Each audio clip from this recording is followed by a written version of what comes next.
Okay, this is a quick intro video about using Zwift with Sufferfest together. The idea is that you can do Sufferfest workouts and have Sufferfest control the resistance on a smart trainer while your avatar in Zwift is still riding around in a virtual world. Why you want to do this could be so that you continue to get experience in Zwift while you're doing Sufferfest workouts, or maybe so that if you set a new career best in Sufferfest that it updates to Zwift, or whoever knows, maybe you just like looking at both screens. In any event, this is a smart trainer. It broadcasts your power through Bluetooth and or the Ant Plus signal. Ant Plus is Garmin's proprietary signal for transferring data. So here I'm just going to plug in my trainer, power it up. Okay, lights flash, that's great. Okay, right here I have an Ant dongle. It's a USB receiver that then plugs into an extension cord that goes up to my computer here. Okay, so what that means is my computer is going to be receiving a signal and it'll be able to communicate with my smart trainer here. Okay, so step one is I open up Sufferfest. Open up Sufferfest on my computer. There's the shortcut for it. Okay, now over here, nothing too new.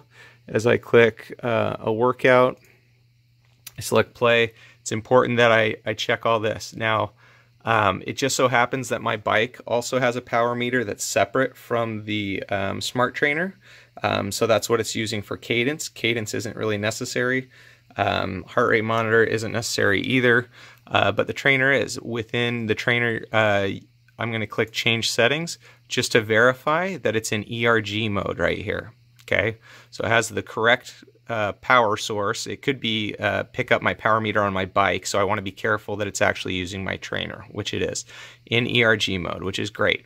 Now here you'll recognize that this is receiving the signal through Ant, and it is not receiving it through Bluetooth. Bluetooth unavailable. Okay, so this is all good. I would hit enter, and now Sufferfest is ready to go just like it always is. Nothing special to be done here. Okay, so I'm going to make that full screen. Now on my phone, I'm going to turn Bluetooth on, and though I'm going to turn GPS on also.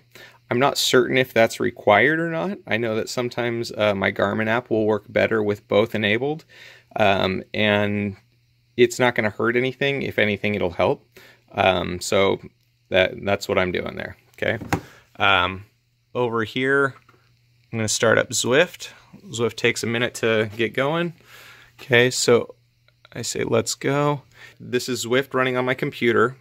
I could also run Zwift from my phone, just the normal Zwift program here, the orange icon. Okay, if I were doing it from my phone, I wouldn't have to deal with all this. I could just have Zwift running independently on my phone, picking up the signal through Bluetooth on my phone, and we'd be all set there. Okay, but I'm going to try and get both going on my computer here.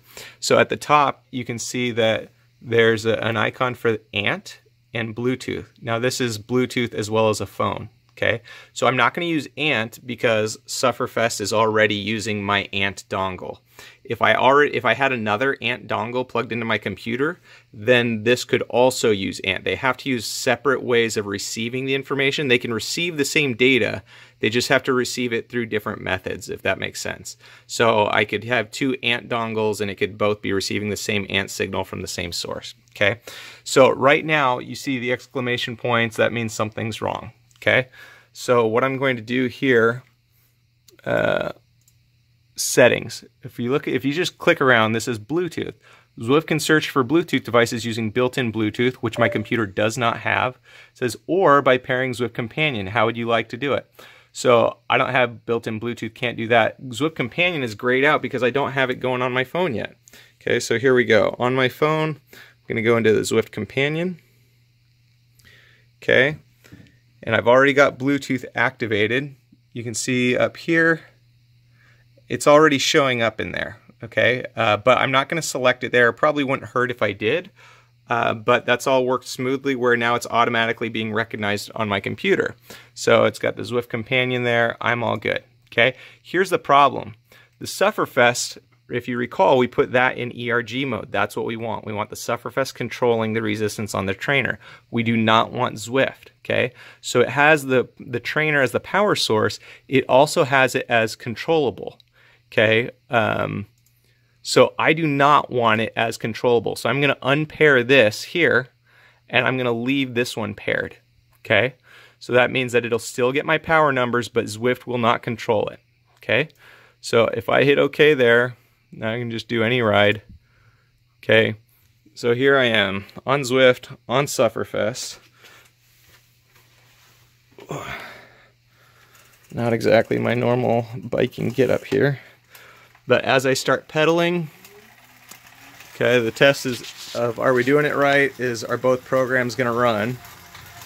And you can see they are, right? So both programs should show similar power. Okay, so Sufferfest is running. And again, Sufferfest will control the resistance on the trainer. And while it's doing that, there I am in Zwift riding around, right? And I also have the sound in Sufferfest turned off, just so I'm listening to the sound in, excuse me, I have the sound in Zwift turned off, so I'm just listening to the sound in the Sufferfest. So with this setup, one of the things that'll cause a problem, again, Zwift companion app here, Zwift program on the computer, Sufferfest also on the computer. Now one of the issues is this screen, if I turn this screen off, Zwift will continue to work for a little while, but after a while it'll time out. So it's frustrating to see your avatar stop. The solution is keep the screen on the companion app on and it'll keep working all the time. So sometimes I have to plug my phone in to a portable power source or something like that to keep it going. That's it.